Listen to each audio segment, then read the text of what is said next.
Merhaba arkadaşlar, mutfağıma ve kanalıma hoş geldiniz. Bugünkü tarifim çok farklı yapımıyla yumuşacık poğaça yapacağız. Evimizdeki klasik bardaklarda 1 su bardağı ılık süt, 200 milimlik bardak kullanıyorum. 1 su bardağı ılık su, yarım çay bardağı sıvı yağ, 1 tatlı kaşığı dolusu tuz, 1 paket kuru maya.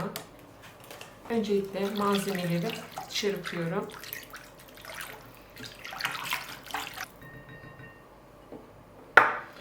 Bir çay kaşığı dolu dolu tuz.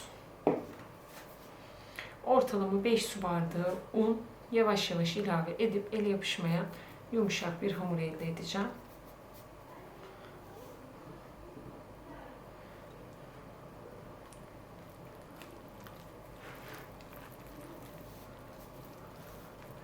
Ununuzu yavaş yavaş ilave edip yumuşak bir hamur olmasına özen gösterin.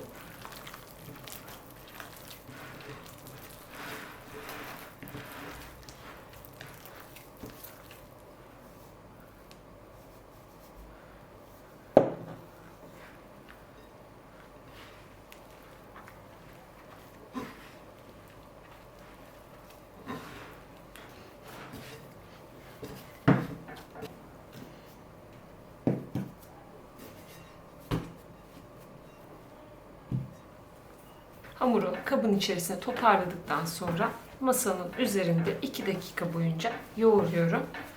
Hamurunuzun daha kaliteli, daha iyi olması için muhakkak en az böyle 2 dakika yoğurun. Toplamda 5 su bardağı tepeleme böyle dolu dolu un kullandım. Sizde de 3 aşağı 5 yukarı aynı gidecektir.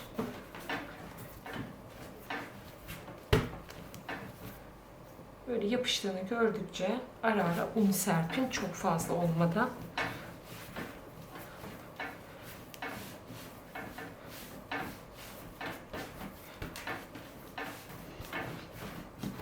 Hamuru yeterince toparladım. Oldukça yumuşak ve hafiften bir ele yapışan hamur yeterli.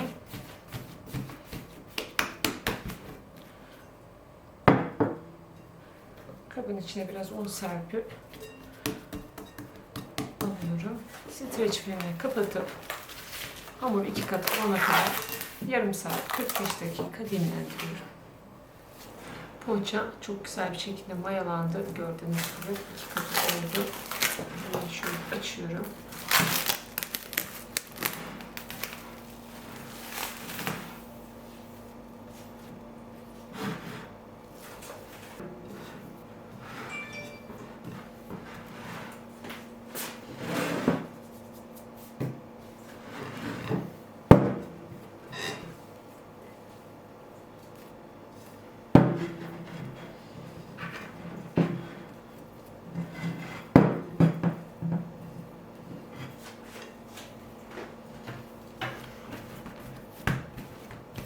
Yuvarlayacağım.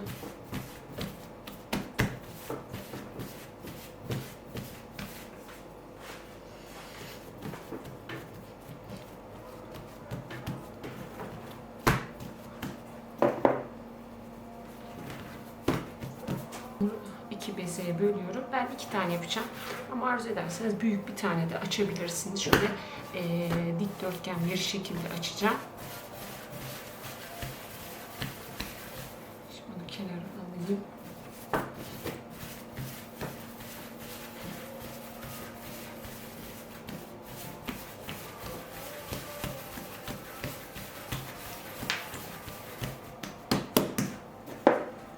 Biraz un serpiyorum. Hamuru dikdörtgen olacak şekilde açacağım.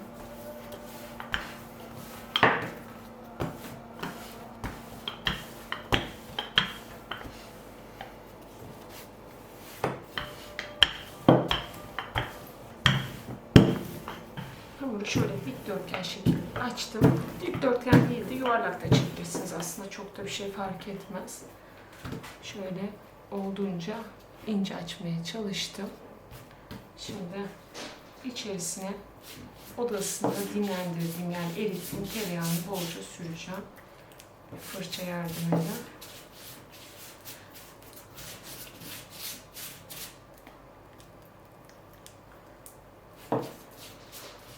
Tereyağlı poğaça dediğimiz için, yani yağlı bir poğaça, katlarının güzel ayrılması için böyle biraz bol sürmeniz gerekiyor. Ben 2 hamur için toplamda 50 gram kadar tereyağı kullanacağım.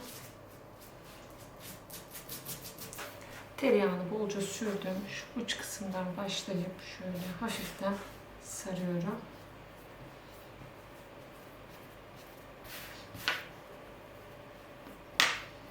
Rulo yapıyorum.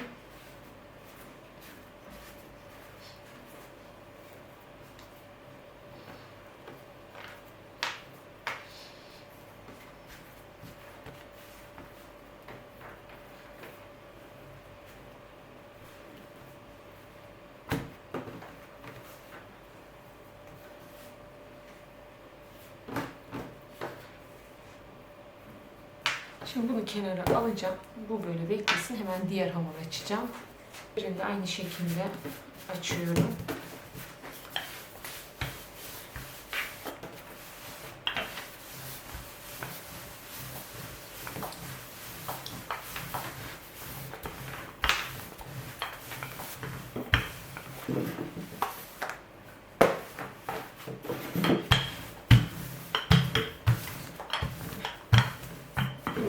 Uzunlamasını açtım.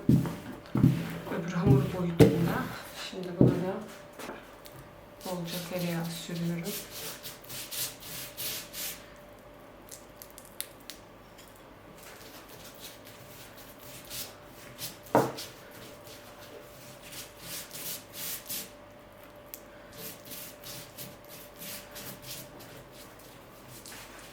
Diğer hamuru şöyle uç kısma doğru bırakıyorum.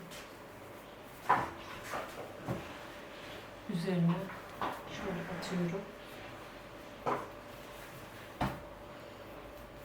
Ve rulo yapıyorum. Biraz hafif çekiştiriyorum.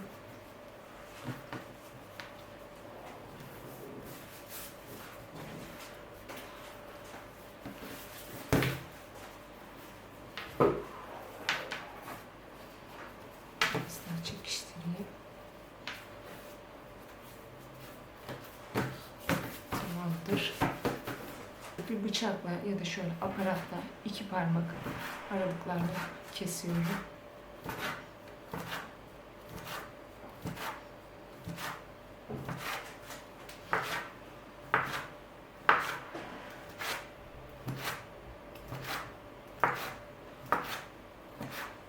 Dilimleri ayırdıktan sonra şöyle alıyorum. Tepsiye diziyorum. Hafif düzelterek. Fazla şekliyle oynamayın.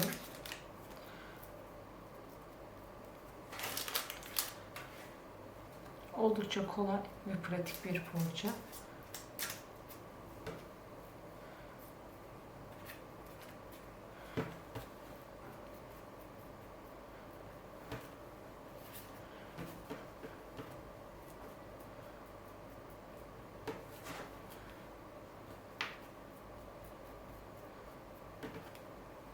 Gördüğünüz gibi oldukça kolay.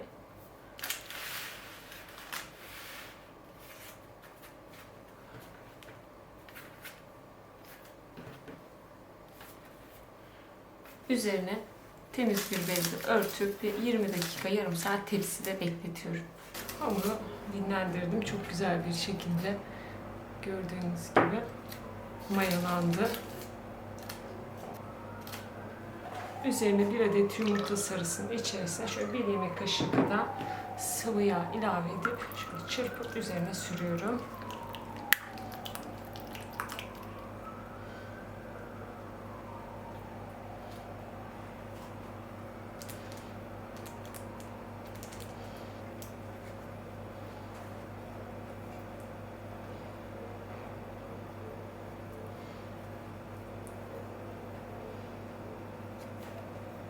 Orta kısmına birkaç tane çok olmadan çörek otu bırakıyorum.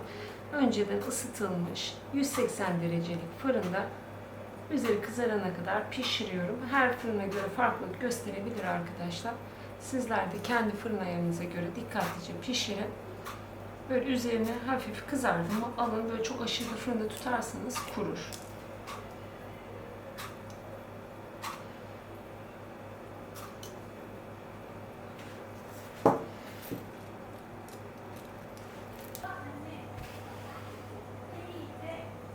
Poğaçayı fırından çıkardım. Yumuşacık olmuş arkadaşlar. Bakar mısınız? Hepsi böyle pamuk gibi, mutlaka deneyin. Harika bir şekilde pişti. Hemen sizlere ayrıntılı gösterip videomu bitireceğim. Aralarındaki böyle kat kat ayrılması da ayrı güzel. Bakar mısınız şunun güzelliğine? Mutlaka sizler de deneyin. Birden 10'a kadar videonun yorum kısmına puanlarınızı bekliyorum. Eğer kanalıma abone değilseniz abone olmayı unutmayın. Bir dahaki videolarda görüşmek üzere. Hoşça kalın.